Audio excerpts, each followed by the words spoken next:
Professor doctor یار محمد مغموم کی زیر صدارت کثیر اللسانی مشاعرہ۔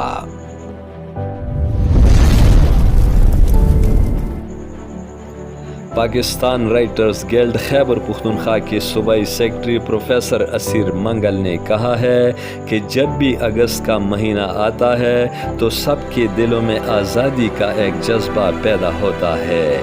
شعراء نے ہمیشہ وطن عزیز کی محبت میں گیت گائے ہیں۔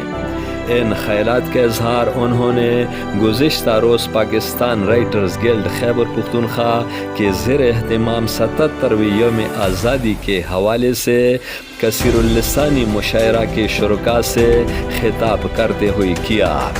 مشاعرہ اکادمی ادبیات پاکستان پشاور کے حال میں منعقد ہوا، جس کی صدارت پروفیسر ڈاکٹر یار محمد مغموم نے کی۔ پاکستان رائٹرز گلڈ کے رکن مجلس عاملہ فقیر حسین مسرور مہمان خصوصی، جبکہ عباد حسن خٹک نے مہمان اعزاز کی حیثیت سے شرکت کی۔ گلڈ کے خازن شیر ولی خان اورکزئی نے نظامت کے فرائض سر انجام دیے۔ مشاعرہ میں پاکستان رائٹرز گلڈ کے اراکین مجلس عاملہ بشرا فرخ، سمینہ قادر، ڈاکٹر طارق محمود دانش، پروفیسر ملک ارشد حسین اور امجد علی خادم سمیت پروفیسر صبیح احمد، رانی بانو، تابندہ فرخ، اختر محمود سیماب، وہمی اورکزئی و دیگر شعراء و ادباء نے شرکت کی۔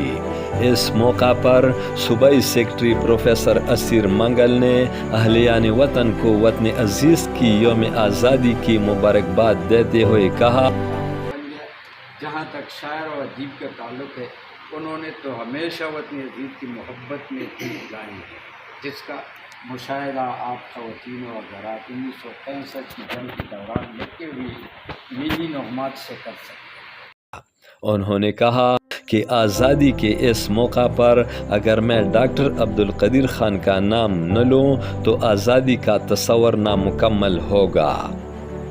یہی وہ سائنسدان تھے جن کی انتھک کوششوں کے نتیجے میں پاکستان ایٹمی طاقت بن گیا، کہ جہاں تک شعراء اور ادباء کا تعلق ہے، انہوں نے ہمیشہ وطن عزیز کی محبت میں گیت گائے ہیں، جس کا مشاہدہ ہم سب نے 1965 کی جنگ کے دوران لکھی ہوئی ملی نغموں کا کیا۔ مشاعرہ میں صوبائی سیکرٹری، صدر محفل، مہمان خصوصی اور مہمان اعزاز سمیت مذکورہ شعراء نے پشتو، اردو اور ہندکو میں لکھے ہوئے کلام پیش کیے اور وطن عزیز سے متعلق اپنی محبت اور جذبات و احساسات پیش کیے۔ مشاعرہ کا باقاعدہ آغاز تلاوت کلام پاک سے ہوا، جبکہ تابندہ فرخ نے اپنی خوبصورت آواز میں نعت شریف پیش کیا۔ مشاعرہ کے آخر میں پاکستان رائٹرز گلڈ کے سابق چیئرمین محمد طفیل کے اہلیہ کی وفات پر فاتحہ خوانی کی گئی اور مرحومہ کی درجات کی بلندی اور پسماندگان کے لیے صبر جمیل کی دعا بھی کی گئی۔ امجد علی خادم، پختونخوا ٹی وی، پشاور۔